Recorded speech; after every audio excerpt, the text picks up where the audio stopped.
nome do Pai, do Filho e do Espírito Santo. Amém. Doutrina católica, tradição e magistério. Meditação. O remédio para o mal é a fidelidade à tradição. Sobre os falsos ensinamentos, fala-nos o Papa Leão XIII. Não pode haver nada mais perigoso do que aqueles hereges, os quais, enquanto percorrem toda a doutrina sem erros, com uma só palavra, como uma gota de veneno, infectam a pura e simples fé divina e depois a tradição apostólica. Fonte: Autor Tractatus de Fide Ortodoxa Contrarianus, citado pelo Papa Leão XIII, Carta Encíclica Sats Cognitum 19. Diz a Sagrada Escritura: porque vai chegar um tempo em que os homens não suportarão a sã doutrina, mas, sentindo cócegas nos ouvidos, reunirão em volta de si mestres conforme suas paixões. Deixando de ouvir a verdade, eles se voltarão para as fábulas. De tua parte, sê em tudo senhor de ti mesmo, suporta o sofrimento, faze o trabalho de pregador do Evangelho, cumpre inteiramente teu ministério. 2 Timóteo 4, 3, 5. Carta Pastoral Adjornamento e Tradição de Dom Antônio de Castro Maier, por mercê de Deus e da Santa Sé Apostólica, Bispo diocesano de Campos, em 11 de abril de 1971.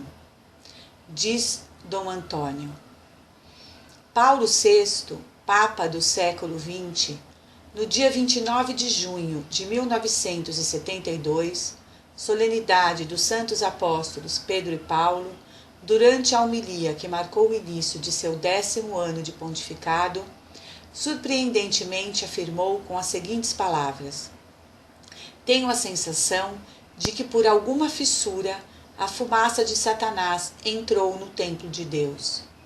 Há a dúvida, a incerteza, a problemática, a inquietação, a insatisfação, o confronto, uma onda de profanidade, dessacralização e secularização, ameaçando confundir e afogar o sentido religioso e mesmo fazê-lo desaparecer. Não se confia mais na Igreja. Entrou a dúvida em nossas consciências e entrou pelas janelas que deveriam estar abertas à luz. Assim como houve entre o povo falsos profetas, assim também haverá entre vós falsos doutores que introduzirão disfarçadamente seitas perniciosas. Eles, renegando assim o Senhor que os resgatou, atrairão sobre si uma ruína repentina. Muitos os seguirão nas suas desordens e serão deste modo a causa de o caminho da verdade ser caluniado. Movidos por cobiça, eles vos hão de explorar por palavras cheias de astúcia. Há muito tempo a condenação os ameaça, e a sua ruína não tardará. 2 Pedro 2, 1, 3, finalizou o Papa Paulo VI. É essa mesma crise de fé que lastimou Paulo VI que penetrou hoje até o fundo no povo católico, expondo a influência da modernidade sem nenhum princípio moral. Pois, embora notada e lastimada por Paulo VI em 1972, a crise não foi combatida em suas causas.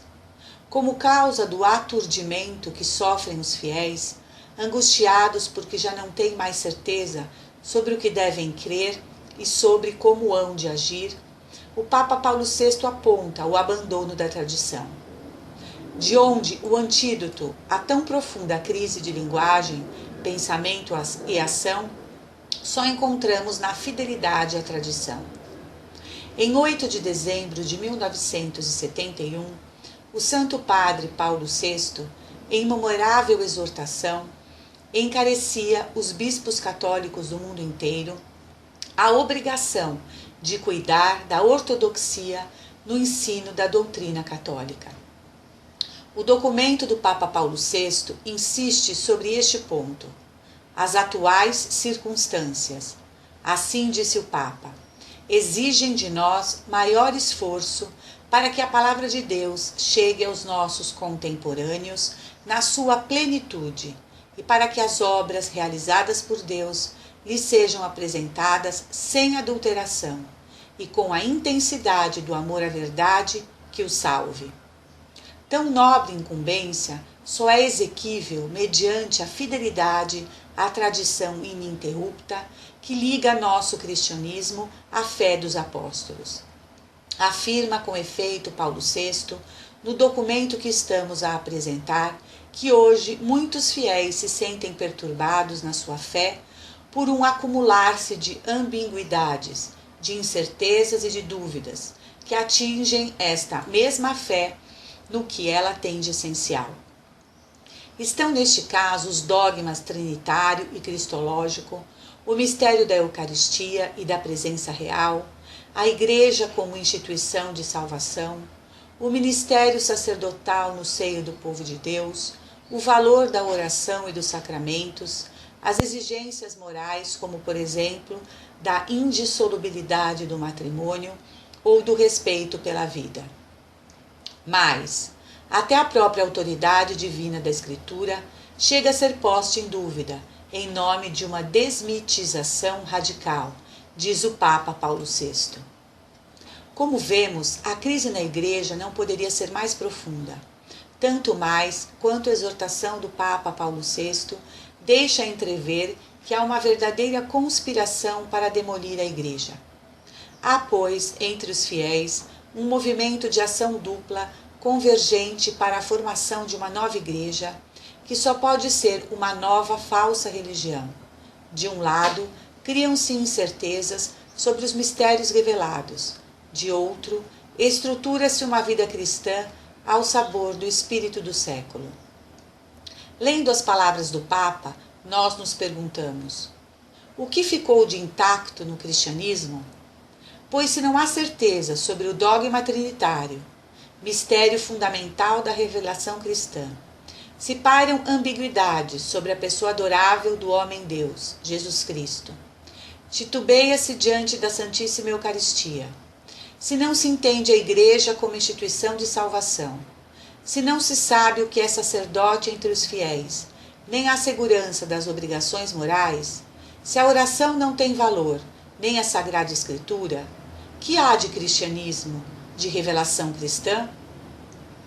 Deve, pois, cada bispo na sua diocese estar atento, porque os novos estudos, e diz o Papa, que venham a traiçoar nunca a verdade e a continuidade da doutrina da fé. Aliás, todo o trabalho dos teólogos deve ser no sentido da fidelidade à grande corrente da tradição cristã, porquanto a verdadeira teologia se apoia sobre a palavra de Deus, inseparável da sagrada tradição, como sobre o fundamento perene. Finaliza Paulo VI. Em resumo, o Papa Paulo VI sintetiza a norma do magistério eclesiástico na palavra de São Paulo. Ainda que alguém, nós ou um anjo baixado do céu, vos anunciasse um evangelho diferente do que temos anunciado, que ele seja anátema. E prossegue o Papa Paulo VI dizendo: não somos nós, com efeito, que julgamos a palavra de Deus. É ela que nos julga e que põe em evidência os nossos conformismos mundanos.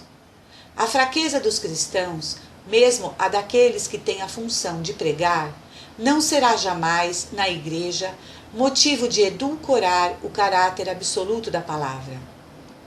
Nunca será lícito cegar o gume de sua espada.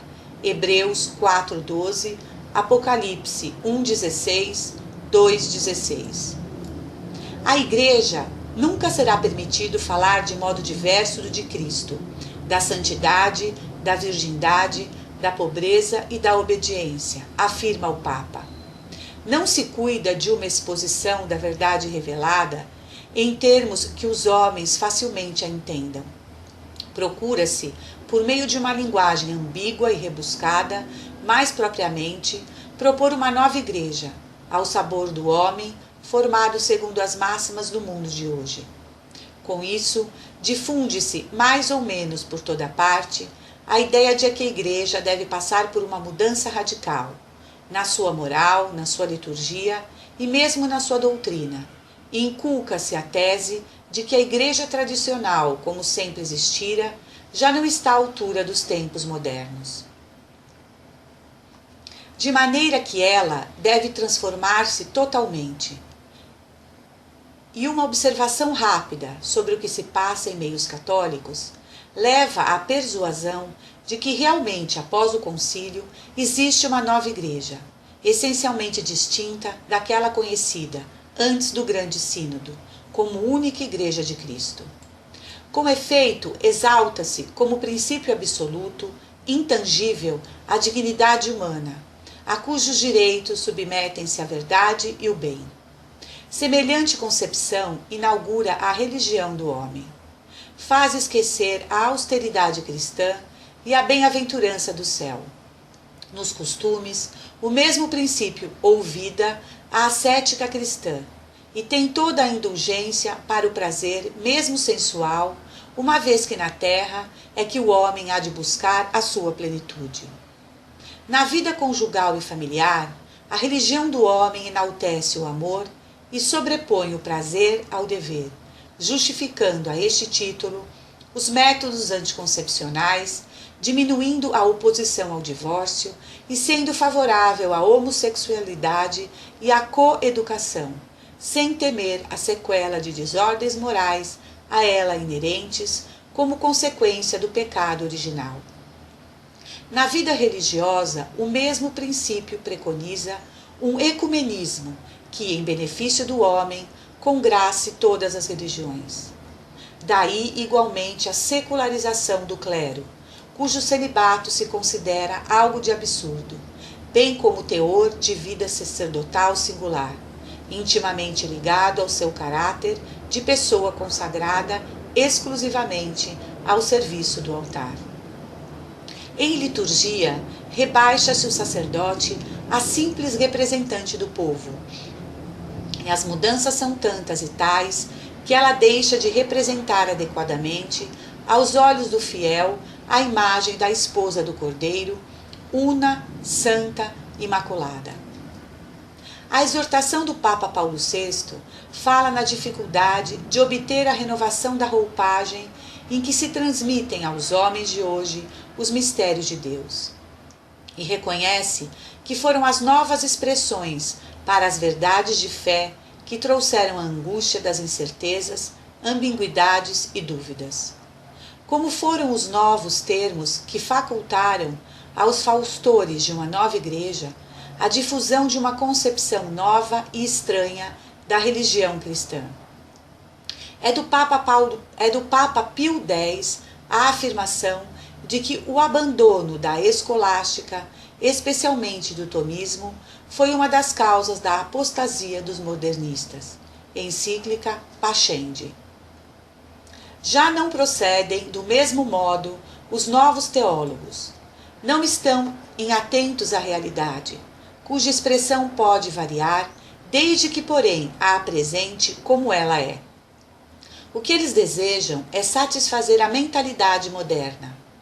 Para eles, a atualização da Igreja está na adaptação de sua doutrina a essa mentalidade.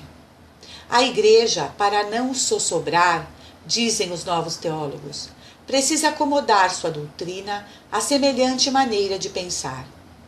Não se percebe como tal atitude possa fugir ao erro modernista, segundo o qual o dogma evolui de um para outro sentido, de acordo com as necessidades culturais da época em que é anunciado. A fé, uma vez transmitida, diz São Judas Tadeu, o é uma vez por todas. A fé é imutável e invariável, não padece adições, subtrações ou alterações. Pode esclarecer-se, não pode transformar-se. É como um ser vivo que se desenvolve e aperfeiçoa, porém na mesma natureza, que faz com que o indivíduo seja sempre o mesmo. Por isso é de suma importância manter as fórmulas que, constituídas na Igreja, sob a assistência do Espírito Santo, a tradição e os concílios fixaram, para exprimir com exatidão o conceito revelado. O Concílio de Nicéia, depois de anos de lutas contra os arianos, fixou a palavra consubstancial, o conceito da unidade de essência das três pessoas divinas. Hoje, em certos meios católicos, aquele termo é conscientemente abandonado. Daí a incerteza, a dúvida que o Papa Paulo VI lamenta sobre os dogmas da Santíssima Trindade e do Divino Salvador. O Concílio de Trento, contra o simbolismo protestante, consagrou o vocabulário transubstanciação para indicar a mudança total da substância do pão e da substância do vinho no corpo e no sangue de Jesus Cristo. Semelhante palavra nos dá a ideia do que ocorre, objetivamente sobre o altar, no momento da consagração da Santa Missa, e nos assegura a presença real e substancial de Jesus Cristo no Santíssimo Sacramento, mesmo depois de terminado o santo sacrifício. Na ordem prática, eliminam-se os sinais de adoração, de respeito ao Santíssimo Sacramento, como a comunhão de joelhos, com véu, a bênção do Santíssimo, a visita ao sacrário e etc. Aliás, as inovações não ficam apenas em troca de palavras, vão mais longe. Na realidade, excitam uma subversão total na Igreja. Como a filosofia moderna superestima o homem, a quem faz juiz de todas as coisas, a nova Igreja estabelece, como dissemos, a religião do homem. Como causa do aturdimento que sofrem os fiéis, angustiados porque já não têm mais certeza sobre o que devem crer e sobre como hão de agir, o Papa Paulo VI aponta o abandono da tradição. De onde o antídoto à tão profunda crise de linguagem, pensamento e ação só encontramos na fidelidade à tradição. Diz o Papa Paulo VI: tão nobre incumbência só é exequível mediante a fidelidade à tradição ininterrupta que liga nosso cristianismo à fé dos apóstolos. Deve, pois, cada bispo, na sua diocese, estar atento para que os novos estudos não venham a atraiçoar nunca a verdade e a continuidade da doutrina da fé. Finaliza o Papa. Quando os inimigos estão dentro de casa, como denuncia aqui o Papa, é sumamente nécio quem não redobra a vigilância. Na atual crise da Igreja, podemos dizer que nossa salvação está condicionada ao emprego de todos os meios que preservem a integridade da nossa fé. Portanto, é necessária, hoje, mais atenção para evitar as ciladas armadas contra a autenticidade de nosso cristianismo. Na exortação apostólica que sugere estas considerações, insiste o Papa Paulo VI sobre a ação dos falsos doutores que, vivendo no meio do povo de Deus, corrompem a fé e a religião. Assim diz: para nós, bispos, aquela advertência que se encontra em São Paulo, virá tempo em que os homens já não suportarão a sã doutrina da salvação, levados pelas próprias paixões e pelo prurido de escutar novidades, ajuntarão mestres para si, apartarão os ouvidos da verdade e se atirarão às fábulas. 2 Timóteo 4, 3, 4. E mais adiante, volta Paulo VI ao mesmo toque de alerta, ainda com palavras do apóstolo: do meio de nós mesmos, como já sucedia nos tempos de São Paulo, surgirão homens a ensinar coisas perversas para arrebatarem discípulos atrás de si. Atos 20, 30. Não nos esquecemos, no entanto, de que o homem inimigo, ou seja, o demônio, que tudo faz para perder as almas, se aproveita das perturbações causadas na Igreja pelos pruridos de novidade e nelas mesmas insinua os sofismos com que corrompe a fé e perverte os costumes. Tratando-se de questão capital que interessa a salvação eterna, recomendamos vivamente aos nossos caríssimos filhos que se mantenham fiéis aos exercícios ascéticos encarecidos pela Igreja. Meditação, exame de consciência, atos de mortificação, visitas ao Santíssimo, confissão e comunhão frequente, oração contínua e, de modo especial, a reza cotidiana do terço de Nossa Senhora. De modo particular, novamente, lembramos aos nossos amados filhos a reverência que tradicionalmente se deve à Santíssima Eucaristia, reverência com que fazemos profissão de fé na presença real e substancial do Deus humanado, de acordo com o costume tradicional, que, segundo a Sagrada Congregação do Culto Divino, onde existe, deve ser conservado, recebam os fiéis a Sagrada Comunhão sempre de joelhos, e as senhoras e moças com a cabeça coberta, e jamais se aproximem dos santos sacramentos, em veste que desdizem do respeito e reverência para com as coisas sagradas. Tenhamos sempre todo o respeito pelo lugar sagrado. Uma das características deste modernismo é a dessacralização. Condena os edifícios próprios para o culto e deseja que a religião se dissolva na vida comum do indivíduo. Sob a alegação de que tudo é sagrado, na realidade, tudo reduz ao profano. Jesus Cristo atendia muito à distinção entre o sagrado e o profano. Acenamos, amados filhos, a algumas práticas através das quais procura-se instaurar na Igreja um cristianismo novo, destoante daquele que Jesus Cristo veio trazer à Terra.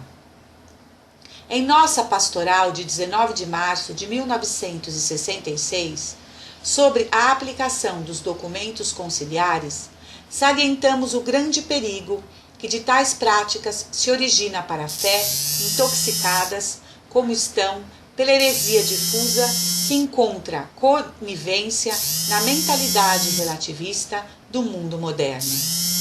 A situação é tão grave, o mal tão profundo, que hoje, mais do que em tempos passados, é necessário o apelo aos meios sobrenaturais da graça.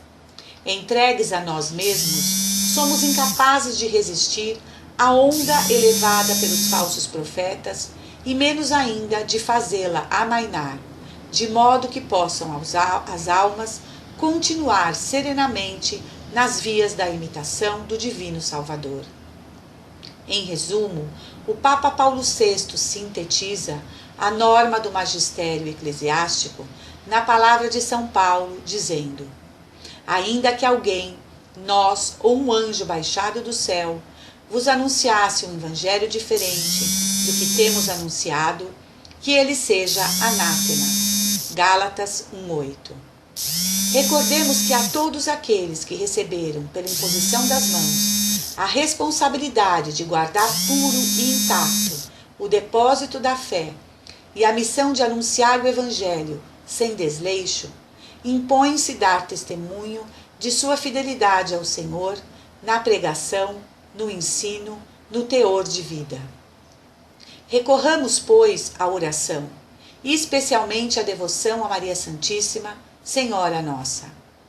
A tradição é unânime em apresentá-la como medianeira de todas as graças, como mãe terníssima dos cristãos, empenhada na salvação de seus filhos, como interessada na integridade da obra de seu divino Filho. Nas situações difíceis em que se tem encontrado, a Igreja habituou-nos a suplicar o valioso e eficaz auxílio da Santa Mãe de Deus, seja para extirpar heresias, seja para impedir que o jugo dos infiéis pesasse sobre os cristãos. Podemos dizer que a Igreja jamais se achou em crise tão grave e tão radical como a que hoje alui seus fundamentos desde os primeiros alicerces. É sinal de que a proteção de Maria Santíssima se torna mais necessária. A nós compete fazê-la real, mediante nossas súplicas à Santa Mãe de Deus.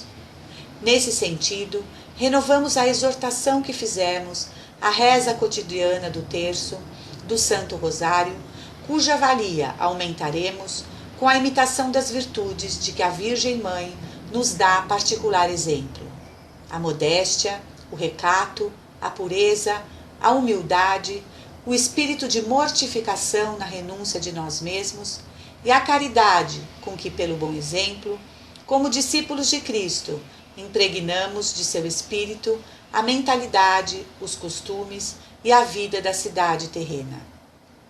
Confiamos que a proteção da Santa Mãe de Deus nos conservará a fidelidade à tradição na nossa profissão de fé e nas nossas práticas religiosas, como nos hábitos de nossa vida católica. Fonte: Carta Pastoral, Adornamento e Tradição, Dom Antônio de Castro Maier, Bispo de Campos, dada e passada na nossa episcopal cidade de Campos, sob nosso sinal e selo de nossas armas, aos 11 dias do mês de abril do ano de 1971, na Santa Páscoa do Senhor. Portanto, estimados irmãos em Cristo, a divisão entre os fiéis e os infiéis começou, e a acomodação, a covardia e a necessidade de agradar aos homens não é fruto do Espírito Santo de Deus, e sim a coragem e a determinação para sermos fiéis até o fim ao Santo Evangelho de nosso Senhor Jesus Cristo e à sua única e verdadeira Igreja, que muitos, em sua cegueira espiritual, insistem em destruir, de maneira especial e mais grave, na destruição da liturgia da Santa Missa. Contudo, é necessária a nossa fidelidade, mesmo que isso nos custe esta passageira vida eterna. No entanto, a coroa da glória estará à nossa espera. Sejamos, pois, fiéis, amorosos, fortes e corajosos, como nosso Senhor Jesus Cristo foi, ao enfrentar sua dolorosíssima paixão e morte na cruz. Oremos e vigiemos para não cairmos no canto das sereias, dominadas por Satanás, que buscam sepultar o autêntico catolicismo, com sua doutrina, dogmas e tradição herdados dos apóstolos, mártires, santos doutores e santos papas da Igreja de Cristo. Naquele tempo, Jesus disse: Eu te bendigo, Pai, Senhor do céu e da terra, por terdes ocultado essas coisas aos sábios e entendidos, e a teres revelado aos pequeninos. Sim, Pai, porque desta maneira é que se realizou o que dispusestes de tua benevolência. Mateus 11:25. Finalizo com as palavras de um outro Papa, Santo João Paulo II, que disse: Sejamos fiéis à tradição, mesmo que para isso voltemos a ser somente 12. Salve Maria! Senhor, dai-nos a fortaleza dos mártires. Em nome do Pai, do Filho e do Espírito Santo. Amém.